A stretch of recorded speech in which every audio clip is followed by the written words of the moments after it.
Selamat pagi semua, Om Swastiastu. Anak-anak kelas 10 semua, hari ini kita akan lanjutkan materi kita tentang di administrasi, di mana di pertemuan sebelumnya kita sama-sama sudah pelajari unsur-unsur administrasi, ada 8, kita sudah bahas yang sebelah kiri, yaitu ada 4, organisasi, manajemen, kemudian komunikasi, dan informasi.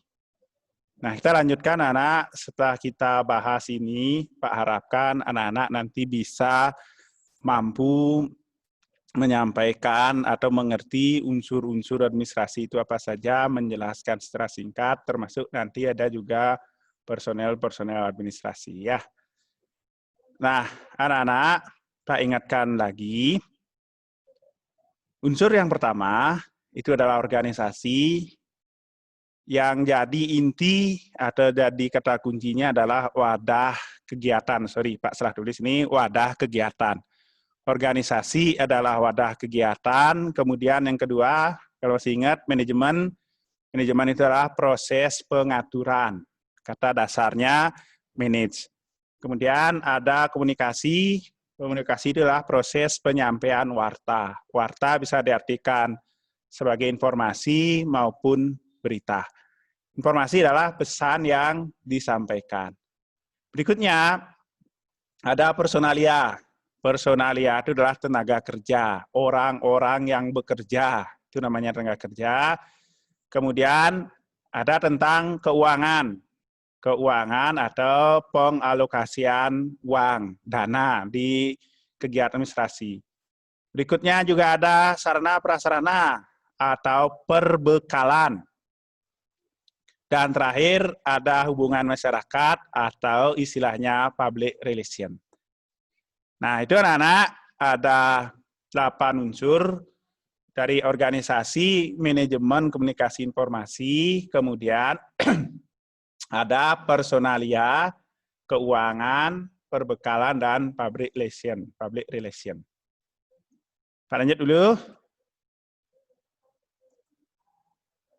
Fungsi administrasi dalam kaitnya dengan manajemen ada 4. Pertama ada planning. Planning itu adalah rencana. Yang kedua ada pengorganisasian, organizing. Sana sudah Pak tulis penjelasnya. Kemudian yang ketiga ada penggerakan. Terakhir ada pengawasan, controlling. Jadi Pak ulang, fungsi administrasi dari sudut pandang manajemen.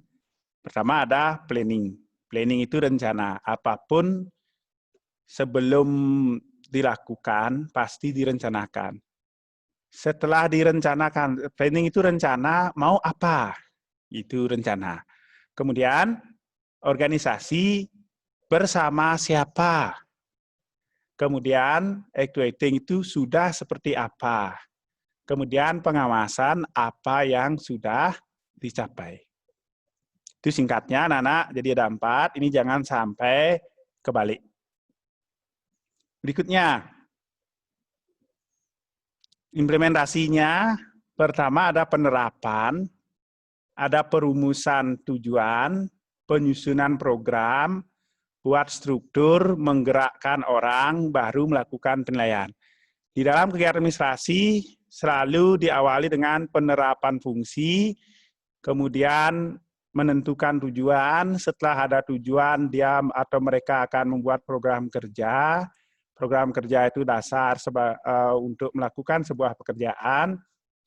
Kemudian pemilihan struktur, siapa yang jadi ketua, siapa yang jadi sekretaris, dan seterusnya. Kemudian ada penggerakan, dia sudah mulai bekerja. Terakhir baru ada pengawasan dan penilaian.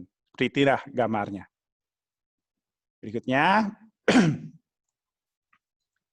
jenis administrasi ada 6. Jadi jenis administrasi ada 6. Pertama ada administrasi negara. Jadi dari namanya aja kita sudah tahu, ya dia ngurusin tentang negara. Kemudian ada administrasi niaga. Niaga itu perdagangan. Kemudian internasional, publik, sosial, dan lingkungan hidup atau pembangunan. Ada 6, sekali lagi. administrasi negara. Jadi dari namanya aja anak-anak sudah pasti bisa menebak atau membuatkan definisi. Ya, administrasi negara adalah kegiatan administrasi yang diselenggarakan oleh suatu negara.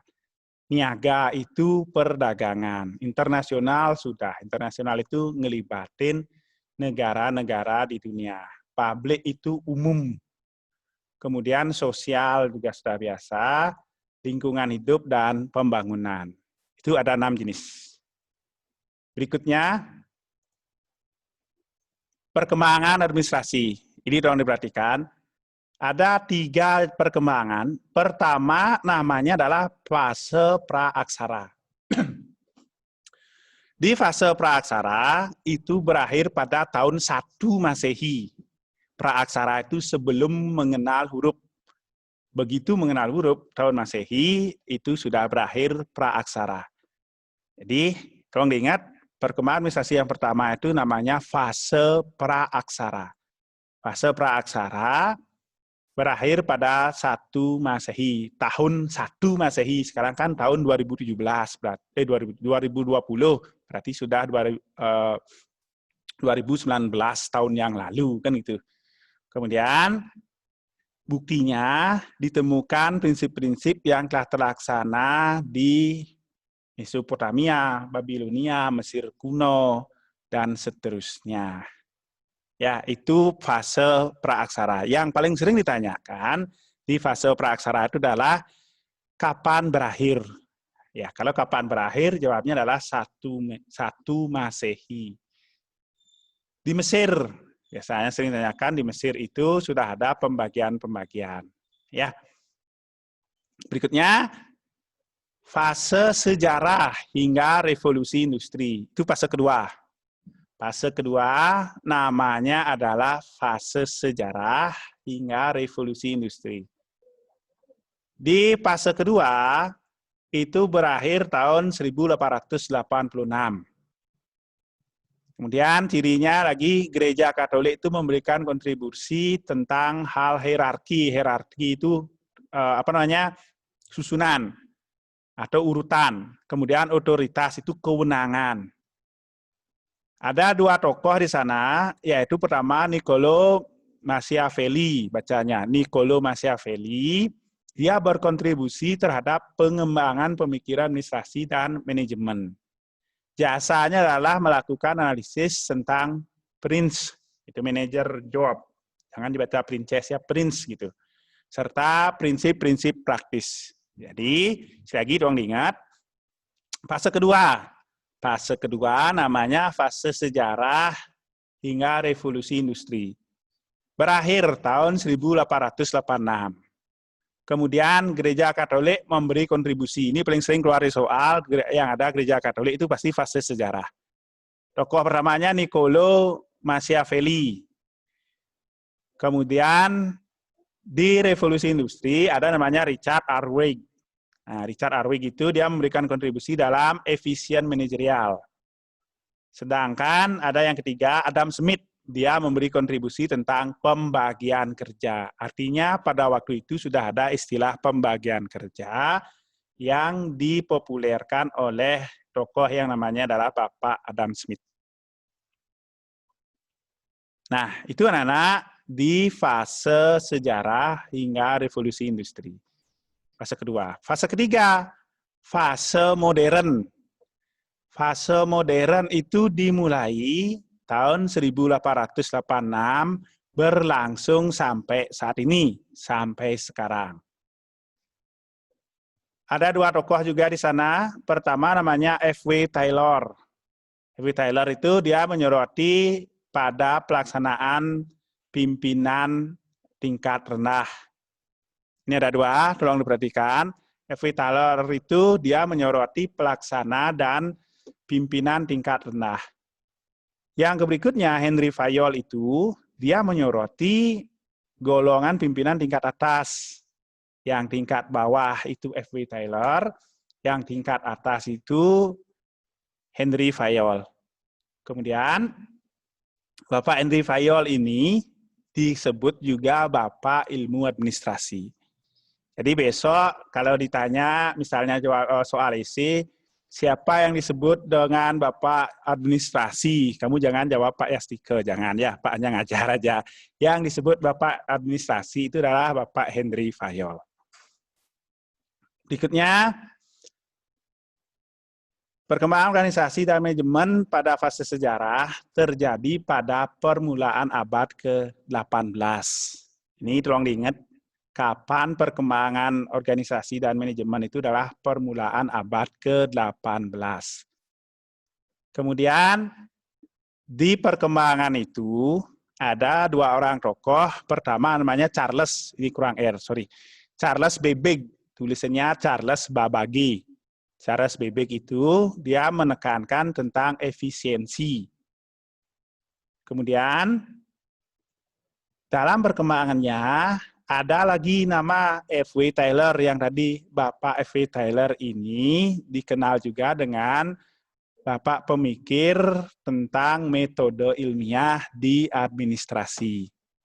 Jadi sekali lagi, yang menerapkan metode ilmiah dalam kegiatan administrasi itu adalah Bapak F.W. Taylor. Kalau besok ada soal tentang tokoh-tokoh seperti ini, jangan sampai salah. Ya, oke, coba Pak tanya siapa yang mau menjawab, coba angkat tangan. Silahkan Pak cek di partisipan, silahkan. Komang Trisna Purnama, coba di-unmute. Udah, Pak. Oke, Komang Trisna Purnama, AP1 ya? Ya. Siapa nama Bapak administrasi, Mang? Bapak administrasi. Siapa namanya? Jangan bilang Pak Yastike. Siapa? Henry Fayol. Henry Fayol. Oke, lagi satu. Komang, Pak tanya, apa ciri-ciri di fase sejarah atau fase praaksara? Apa ciri-cirinya? Ayo.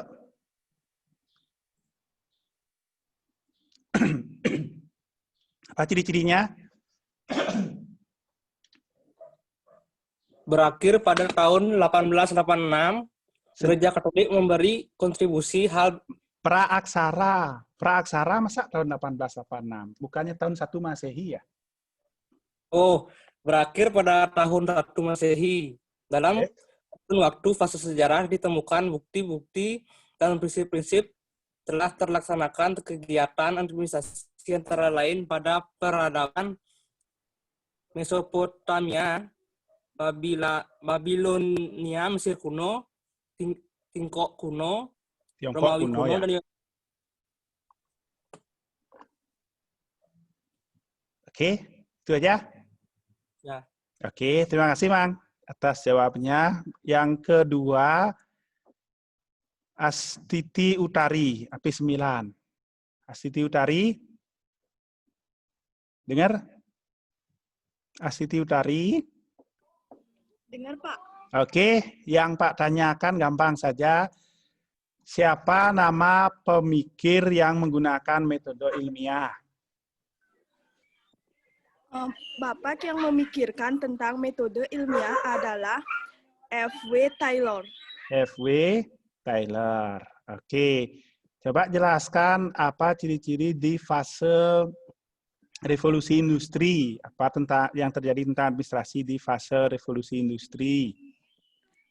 Ciri-ciri fase sejarah hingga revolusi industri yang pertama berakhir pada tahun 1886, yang kedua terdapat gereja Katolik yang memberi kontribusi hal hierarki atau otoritas. Hierarki itu apa? Hierarki itu artinya urutan dan otoritas itu artinya kewenangan. Oke, terima kasih Astiti Utari. Yang lain sabar dulu Pak, lanjut. Oh, ini lagi dua ya, biar nggak ngutang. Tisya, 10 HP9 Tisya, coba di unmute dulu, dengar? Ya, Pak. Oke, Ya. Pak tanya, apa itu manajemen? Manajemen artinya manage, yang mengatur atau mengarahkan orang lain untuk mencapai tujuan utama sebuah organisasi atau bisnis melalui proses perencanaan. Proses perencanaan. Berikutnya Pak tanya, tahapan administrasi ada 4. Coba sebutin. Apa, Pak? Tahapan administrasi itu ada 4. Coba sebutin. Tahapan administrasi. Pertama, Mana ya? apa? Ada 4. Pertama, planning. Planning atau perencanaan, yaitu segala sesuatu yang berhubungan dengan tujuan yang hendak dicapai. Kedua, pengorganisasian atau organizing, yaitu usaha mengembangkan hubungan kerja dan pembagiannya dalam suatu organisasi. Ketiga, yang disebut penggerakan atau acting, Actuating. artinya menggerakkan segenap sumber daya dalam mencapai tujuan. Dan terakhir, yaitu pengawasan atau controlling, yaitu pengawasan dan pengendalian untuk memastikan pelaksanaan sesuai rencana. Oke, terima kasih Komang Tisya. Terakhir, Yunika Arnyani, silahkan dengar. Yunika Arnyani, coba tolong di unmute dulu. Tidak, Pak. Sudah, oke Yunika, HP9 ya? Iya, Pak.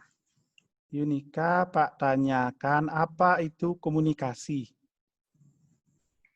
Komunikasi merupakan penyampaian warta atau berita beserta informasi, ide, atau yang lainnya. Informasi adalah? Informasi adalah pesan yang disampaikan dari satu orang ke orang yang lainnya.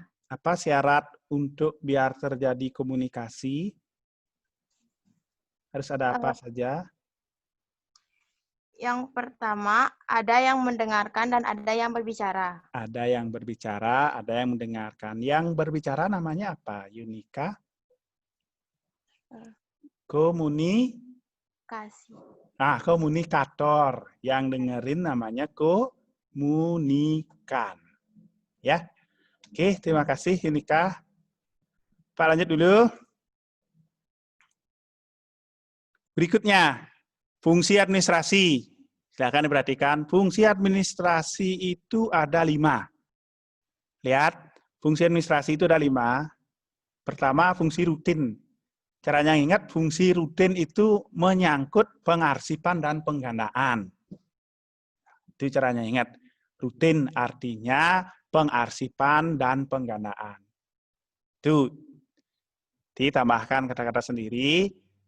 Berikutnya, ada fungsi teknis. Fungsi teknis itu memerlukan keterampilan yang memadai. Lagi, kunci dari fungsi teknis itu adalah memerlukan keterampilan yang memadai. Fungsi analisis memerlukan pemikiran kritis. Nah, itu singkatnya. Fungsi rutin, kata kuncinya adalah pengarsipan dan penggandaan. Disilahkan, misalnya lengkap seperti ini, boleh pakai kata-kata sendiri juga nggak apa-apa. Di inti dari fungsi rutin itu pengarsipan dan penggandaan. Fungsi teknis itu kata kuncinya adalah memerlukan keterampilan yang memadai. Memerlukan keterampilan, boleh. Itu teknis. Analisis memerlukan pemikiran kritis. Itu namanya analisis. Dah? Lagi, rutin itu pengarsipan dan penggandaan. Teknis, itu kuncinya adalah memerlukan keterampilan. Analisis, itu kuncinya adalah memerlukan pemikiran kritis. Berikutnya, interpersonal, memerlukan kemapanan penilaian. Manajerial memerlukan perencanaan, pengukuran, dan pemotivasian. Fungsi keempat itu namanya fungsi interpersonal. Fungsi interpersonal memerlukan kemapanan penilaian. Itu lengkapnya kemapanan penilaian dan analisis. Atau singkat sedikit boleh, fungsi interpersonal itu sama dengan penilaian dan analisis. Itu kuncinya. Berikutnya, manajerial, perencanaan, pengukuran, dan pemotivasian. Fungsi manajerial yaitu perencanaan, pengukuran, dan pemotivasian. Ya, jadi ada 5 fungsi administrasi. Berikutnya, karakteristik. Karakteristik itu ada 3 apa 4 ya. Kita bahas sama-sama dulu. Karakteristik yang pertama bersifat pelayanan atau servis. Artinya membantu pekerjaan lain. Bersifat pelayanan, kata kuncinya adalah membantu pekerjaan lain. Jadi bisa dilanjutin bla bla bla bla bla. Lagi, karakteristik pertama bersifat pelayanan atau servis. Caranya biar ingat, berfungsi membantu pekerjaan lain. Itu kuncinya. Bersifat servis atau pelayanan. Berikutnya, karakteristik kedua, bersifat terbuka dan luas. Bersifat terbuka dan luas, dapat dilakukan di mana saja. Itu kuncinya. Bersifat terbuka dan luas, pengertiannya sudah ada di slide-nya, nanti bisa dicek, tonton di YouTube juga boleh, mau di-screen silahkan, tapi biar anak-anak gampang, Pak sudah kasih kata kunci, keyword-nya, bersifat terbuka dan luas itu artinya dapat dilakukan di mana saja. Karakteristik berikutnya, dilaksanakan semua pihak. Atau biar gampang anak ingat, dilaksanakan semua pihak itu artinya apa? Dilakukan siapa saja. Kalau tadi dilakukan di mana saja, sekarang dilakukan siapa saja.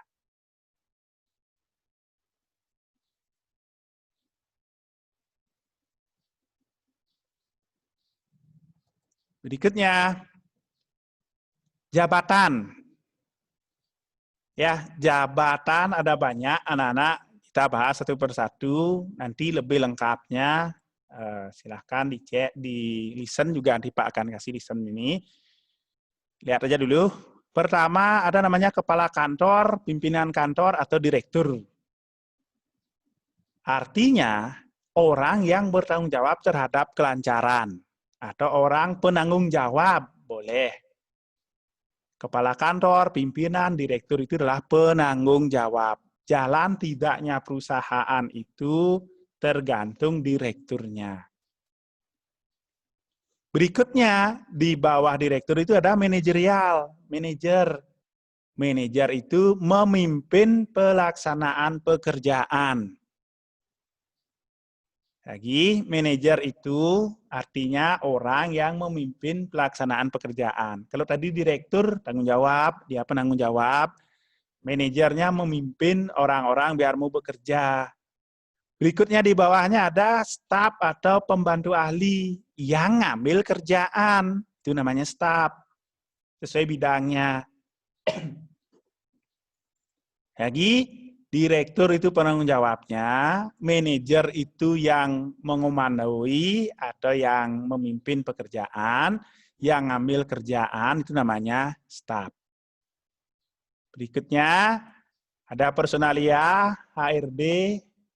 Kalau besok anak hotel, HRD itu dia khusus ngurusin pegawai. HRD, Human Resource Department itu dia khusus ngurusin pegawai, nyari gaji di sana, ngabsen, kemudian cuti, itu di HRD. Kemudian ada juga kepala tata usaha atau kepala administrasi, ini khusus buat laporan. Itu namanya kepala administrasi. Ya, sudah ada 5. Berikutnya, ada tugas. Tadi jabatan itu ulang ada 5. Ada direktur, ada manajer, ada staf, ada HRD, dan tata usaha. Itu 5. Berikutnya, ada tugas kegiatan administrasi. Pertama itu tugasnya adalah filling atau rekap data. Yang kedua, menjawab telepon masuk. Itu tugasnya. Berikutnya, pembuatan surat. Itu juga di administrasi, pembuatan surat. Nah, ini gampang nih. Rekap data, jawab telepon masuk, pembuatan surat. Nanti di materi berikutnya kita khusus buat surat, walaupun di pelajaran lain ada. Ini kita saling melengkapi. Ini juga menjawab telepon masuk, itu sudah ada di pelajaran Pronopis barangkali. Sana anak-anak silahkan pertajam lagi. Berikutnya, melakukan penjadwalan rapat, kemudian kapan pimpinannya bertemu, dan sebagainya. Ada juga dia bertugas di kantor depan. Ya, itu tugas-tugas kegiatan administrasi. Jadi kalau besok ditanya ada secara umum 5 tugas kegiatan administrasi, walaupun ada yang lain. Ya, ini yang paling sering muncul atau yang paling sering dibahas. Lanjut dulu. Personel. Personel yang pertama itu administrator. Administrator itu menentukan tujuan dan kebijakan. Itu kuncinya. Menentukan tujuan dan kebijakan. Yang kedua, manajer. Tadi sudah. Manajer itu memimpin pelaksanaan kerja. Ya. Berikutnya, jadi seperti tadi, manajer itu bisa dikatakan jabatan, bisa juga dikatakan personelnya. Setelah manajer itu ada staf, tadi juga sudah ada, staf itu yang ngambil kerjaan. Kemudian ada juga worker, worker itu orang-orang secara langsung digerakkan oleh manajer.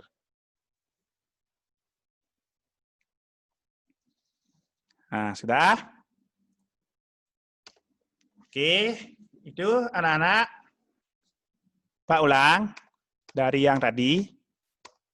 Ntar, biar nggak terlalu cepat.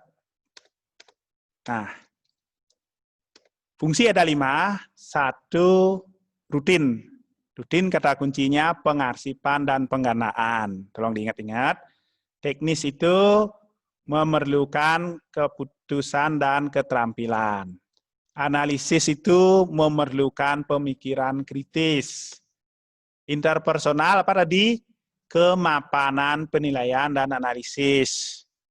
Manajerial, kemampuan perencanaan, pengukuran, dan pemotivasian. Ya, diingat-ingat lagi. Servis atau pelayanan artinya membantu pekerjaan lain. Berikutnya, terbuka dan luas. Terbuka dan luas artinya dilakukan di mana saja. Itu terbuka dan luas. Itu Pak kasih kata kuncinya. Lebih lengkap nanti dibaca lagi. Semua pihak artinya dilaksanakan siapa saja. Jabatan. Jabatan pertama itu ada direktur, pimpinan kantor, kepala kantor, itu adalah penanggung jawab. Singkatnya seperti itu. Manajerial, memimpin pelaksanaan pekerjaan. Staf atau pembantu ahli yang ngambil kerjaan, namanya staf. Ada HRD yang khusus menangani kepegawaian. Kemudian tata usaha khusus membuat laporan. Entah laporan apa itu dibuat di tata usaha. Tugas. Tugas juga ada 5. Pertama, filling, rekap data, menjawab telepon masuk, pembuatan surat, melakukan penjadwalan, dan kegiatan di kantor depan, tadi Pronopis. Personel juga ada 5, ya tadi ya 5 apa 4. Administrator, jadi si pembuat tujuan dan kebijakan, itu namanya si administrator. Manajer, tadi sudah, yang melaksanakan pekerjaan, yang memimpin pelaksanaan pekerjaan. Yang ambil pekerjaan namanya staf. Yang menggerakkan, yang digerakkan langsung oleh manajer, di atasnya staf dikit, itu namanya worker. Itu kalau di administrasi diistilahkan dengan kata worker. Lanjut dulu. Syarat administrasi ada disebut dengan persyaratan pengetahuan. Minimal dia lulus pendidikan formal. Atau persyaratan pengetahuan itu kuncinya adalah dia punya ijazah. Ada juga persyaratan keterampilan. Jadi persyaratan keterampilan itu adalah dia bisa melakukan sesuatu secara cermat dan terampil. Itu persyaratan keterampilan. Berikutnya, syaratan ketiga ada kepribadian. Ini lihat, syarat pertama pengetahuan, punya ijazah. Syarat kedua, keterampilan, bisa bekerja dengan cermat dan terampil. Syarat ketiga, kepribadian. Kepribadian itu ada 5. Pertama namanya loyalitas. Loyalitas itu setia pada perusahaan. Kalau besok Anda dimanapun bekerja harus punya kesetiaan sama perusahaan. Kemudian berikutnya tekun dan rajin. Tekun dan rajin itu bersungguh-sungguh, cermat dan teliti. Kesabaran. Sabaran artinya tidak cepat putus asa. Sini kita tidak menyamakan kesabaran itu dengan kata lambat. Ada lamban. Rapi. Jadi besok kalau kita bekerja itu ada kerapian, artinya adalah tertata dan tidak berantakan. Itu kerapian. Dapat menyimpan rahasia. Dimanapun bekerja di perusahaan pasti ada rahasia, namanya rahasia terbatas yang mengetahui dan tidak boleh diumbar secara bebas ke semua orang. Itu namanya rahasia. Jadi jangan sampai besok dimanapun Anda bekerja sampai membocorin rahasia perusahaan. Kalau itu dilakukan di mana? Ya udah, pasti dipecat. Ya, persyaratan kepribadian ada 5, loyalitas artinya setia sama perusahaan. Tekun rajin itu artinya bersungguh-sungguh, kesabaran artinya tidak cepat putus asa, kerapian artinya tertata atau tidak berantakan. Dapat menyimpan rahasia perusahaan artinya ya tidak mengumbar hal-hal yang seharusnya tidak diketahui oleh orang lain tentang perusahaannya. Lanjut dulu. Tahap pengadaan personel, ada pertama analisis jabatan. Dia ngecek perlu apa. Itu analisis jabatan. Rekrutmen. Rekrutmen itu membuka lowongan kerja. Pertama dicek perlu apa, habis itu dia melakukan rekrutmen, pembukaan lowongan kerja. Berikutnya, dia melakukan seleksi, pemilihan. Setelah itu, ada juga namanya pelatihan. Pelatihan itu apa? Peningkatan keterampilan karyawan. Itu namanya pelatihan. Berikutnya, lagi 2 slide, nanti Pak review lagi. Ada istilahnya mutasi. Mutasi itu pemindahan karyawan. Tolong diingat, mutasi artinya pemindahan karyawan. Mutasi ada 2, horizontal dan vertikal. Mutasi horizontal gimana? Karyawannya dipindah, jabatannya tetap. Itu namanya mutasi horizontal. Misalnya, seorang kepala sekolah di sekolah A, dipindah ke sekolah B, dimutasi sekolah B, tetap jadi kepala sekolah. Itu namanya mutasi horizontal. Ada seorang direktur di perusahaan A, dimutasi ke perusahaan B, tetap dia jadi direktur di perusahaan B, itu namanya horizontal.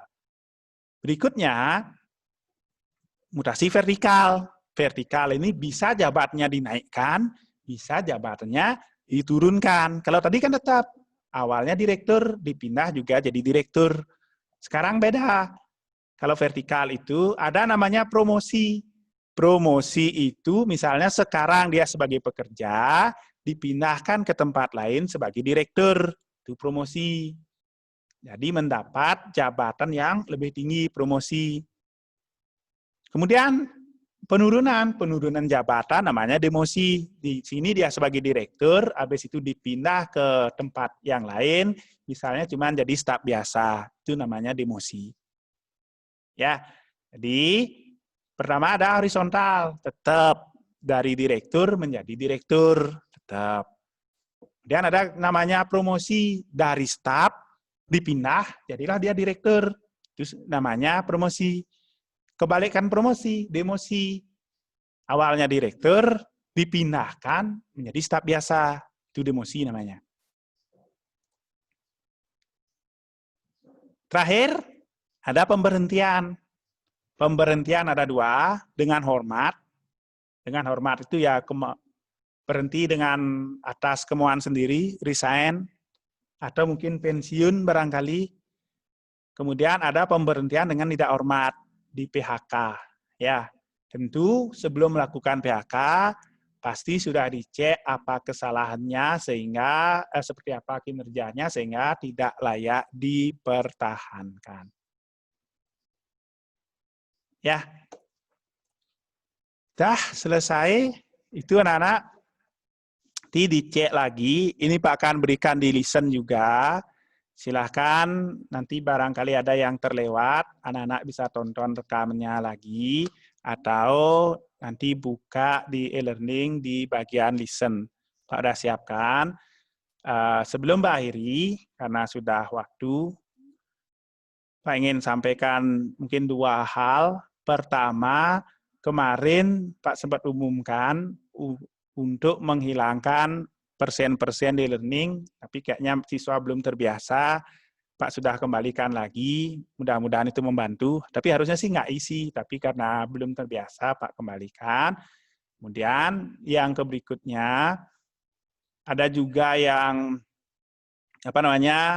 udah ketinggalan waktu, sudah overdue, sudah ada tulisan merah, tugas dan lain sebagainya. Saran Pak, anak-anak, jangan sampai ada tugas-tugas dari guru-guru itu sampai overdue atau sampai tidak dikirim. Karena itu sangat merugikan minimal nilaimu, dan ada juga guru yang ngatur kalau tugas 1 tidak buat, tugas 2 nggak bisa ikut, ulang harian nggak bisa ikut, sampai remedi nggak bisa ikut. Artinya 0 semua, kasihan. Silahkan diatur waktunya di rumah, kapan digunakan untuk kegiatan pribadi, kapan membantu orang tua, kapan juga kegiatan di sekolah anak-anak, masih statusnya siswa, siapkan atau prioritaskan waktunya untuk mengerjakan tugas-tugas sekolah. Jadi tidak harus terus 1 hari itu 24 jam dipakai untuk sekolah, tapi pakai skala prioritas. Ya, jangan sampai, pokoknya biar aman gimana Pak? Biar aman, apapun ada PR, disetor aja, selesai, aman dah. Dan tipsnya, jangan setor last minute. Pak udah sering katakan, kalau batas akhirnya tanggal 11, minimal tanggal 10 sudah dikirim. Kenapa? Kalau ada kendala, masih bisa dibantu. Kalau tanggal 11 terakhir ngumpulnya, kemudian kamu ngumpulnya tanggal 11, ada kendala, Pak nggak mau bantu. Apalagi sudah lambat. Harusnya tanggal 11, tanggal 12 baru ingat, loh, saya belum ngirim, ternyata ada tanda merah, overdue, ya nggak dibantu. Ya, Pak bisa diganti tugas yang lain, nggak bisa, pokoknya di sini aja, nggak ada tugas tulis tangan, dan lain sebagainya. Kirim jawaban pakai WA ke gurunya, pasti nggak akan diterima. Karena biar satu visi, satu misi, gitulah. Ya, jadi itu anak-anak untuk hari ini. Pak akhiri sinop untuk Pramosanti. Om Santi Santi Santi Om.